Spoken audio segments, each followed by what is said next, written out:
మాకు న్యాయం చేయాలంటూ మొక్కని కాళ్ళు లేవు, ఎక్కని మెట్లు లేవంటూ మీడియా ముందు వాపోయారు కోదాటి శ్రీనివాస్ దంపతులు.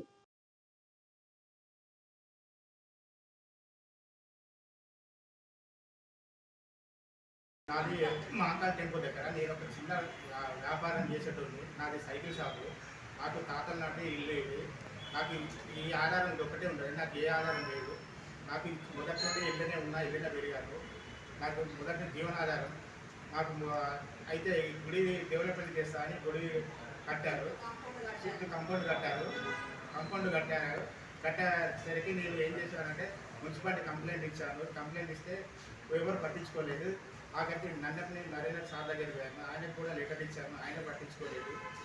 అట్లే సారయ్య గారి దగ్గర పోయాను. సారయ్యతో కూడా మాట్లాడాను. అన్న నా పరిస్థితి లేదు, నాకు ఆధారం లేదు, ఏదైనా ఉంటే నాకు తప్పుంటే నాకు క్షమించు అన్నా అని ఆయనకు కాల్ లేదా మొక్కి బదిలాడాను. దయచేసి దీనిపై కలెక్టర్కి ఇచ్చాను, కమిషనర్కి ఇచ్చాను, సిపి గారికి కూడా ఇచ్చాను.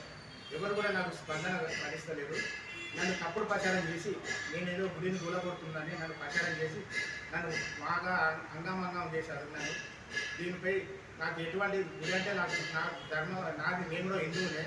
నేను కూడా పిల్లలు వేస్తే ఇక్కడ ఒప్పుకున్నట్టు అమ్మవారిని గుడి కూలగొట్టేంత అవసరం నాకు లేదు. నాకు కావాల్సింది దారి.